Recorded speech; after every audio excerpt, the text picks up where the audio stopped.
Assalamualaikum warahmatullahi wabarakatuh.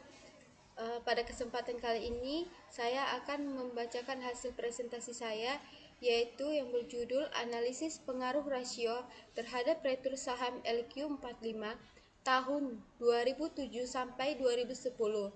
Nah, sebelum kepada materi, perkenalkan nama saya Ruselia Putri dengan NPM 208330038. Nah, melanjutlah kita kepada materi yang pertama.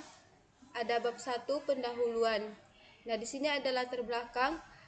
Latar belakangnya ada alternatif sumber pembiayaan usaha, pasar modal, investasi, retur, kinerja perusahaan, laporan keuangan, rasio keuangan. Di sini ada replikasi penelitian. Sari tahun 2012. Periode penelitian tahun 2009 sampai 2011. Variabel yang digunakan dalam metode ini yaitu variabel independen Der, Roe, CR, Tato. Teknik analisis yang digunakan yaitu teknik analisis linear berganda. Penelitian 2012. Pada periode penelitian pada tahun 2007 sampai 2010. Nah, variabel yang digunakan pada penelitian ini yaitu variabel independen CR, Der, Roe, PR. Dan teknik analisis yang digunakan yaitu teknik analisis regresi dengan data panel. 1.2 Rumusan masalah. Rumusan masalahnya yang pertama ada apakah rasio keuangan yang terdiri dari CR, Der, Roe, Per secara parsial mempunyai pengaruh yang signifikan terhadap retur saham LQ45. Yang kedua, apakah rasio keuangan yang terdiri dari CR, Der, Roe, Per secara simultan mempunyai pengaruh yang signifikan terhadap retur saham LQ45. 1.3 Tujuan penelitian.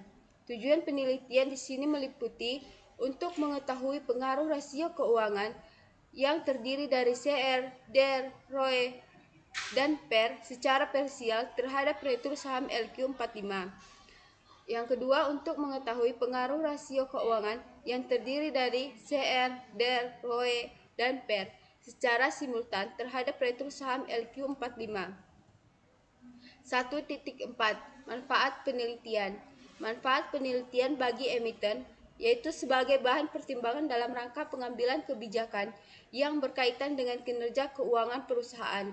Bagi investor, manfaat penelitian ini sebagai bahan pengambilan keputusan dalam menginvestasikan dananya pada sekuritas yang menghasilkan retur saham yang optimal.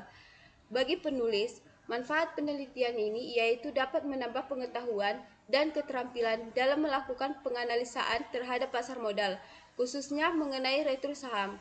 Bagi pembaca dan peneliti lain, manfaat penelitian ini sebagai referensi khususnya yang tertarik meneliti mengenai retur saham, khususnya saham indeks LQ45. Bab 2. Landasan teori. 2.1 Pasar modal. 2.2 Saham. 2.3 Rasio keuangan. 2.3.1 Rasio likuiditas. Ada rasio solvabilitas, rasio profitabilitas, rasio pasar, penelitian terdahulu, kerangka pemikiran, modal penelitian.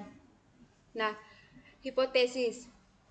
H.1 CR tidak mempunyai pengaruh signifikan terhadap retur saham. Mempunyai pengaruh signifikan terhadap retur saham. H1 CR mempunyai pengaruh signifikan terhadap retur saham. H2 DER tidak mempunyai pengaruh signifikan terhadap retur saham. H2 DER mempunyai pengaruh signifikan terhadap retur saham. Roe tidak mempunyai pengaruh signifikan terhadap retur saham. Roe mempunyai pengaruh signifikan terhadap retur saham. Per tidak mempunyai pengaruh signifikan terhadap retur saham. Per mempunyai pengaruh signifikan terhadap retur saham. CR, Der, Roe, dan Per tidak mempunyai pengaruh signifikan terhadap retur saham. CR, Der, Roe, dan Per mempunyai pengaruh signifikan terhadap retur saham. Bab 3. Metodologi penelitian. 3.1 Populasi sampel. Populasi penelitian ini perusahaan LQ45 yang terdaftar di BI. Yang kedua, berdasarkan metode Bab 3. Metode penelitian. 3.1. Populasi sampel. Populasi sampel dalam penelitian ini yaitu populasi penelitian ini perusahaan LQ45 yang terdaftar di BI. Berdasarkan metode purposive sampling, sampel penelitian ini sebanyak 14 perusahaan. 3.2. Jenis dan sumber data. Jenis data yang digunakan adalah data sekunder. Sumber data yang diperoleh dari Kits, Coin, dan ICMD. Biaya operasional.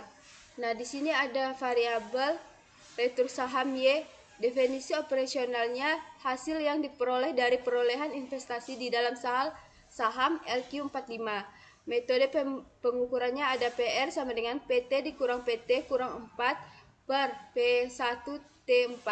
Skalanya ada rasio. Variabel current ratio atau X1.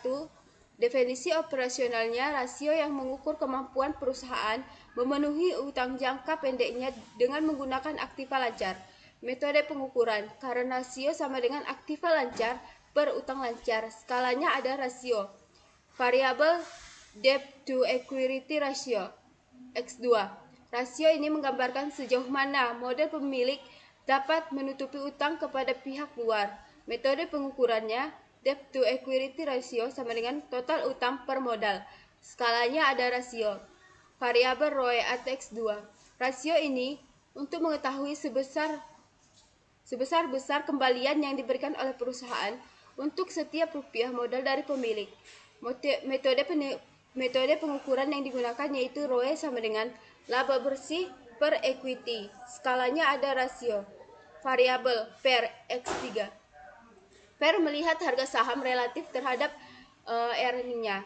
Metode pengukuran PER sama dengan harga saham per lembar per earning per lembar. Skalanya ada di sini rasio. 3.4 Teknik analisis data. 3.5 Analisis regresi dengan data panel, yaitu it sama dengan common event, fiction event, random effect, uji Chow, uji Hausman. 3.6 Uji hipotesis. Ada uji T, uji F, uji koefisien determinan. Sekianlah hasil di presentasi saya. Apabila ada pertanyaan boleh ditulis. Kalau ada yang salah saya mohon maaf. Wabillahi taufiq wal hidayah. Wassalamualaikum warahmatullahi wabarakatuh.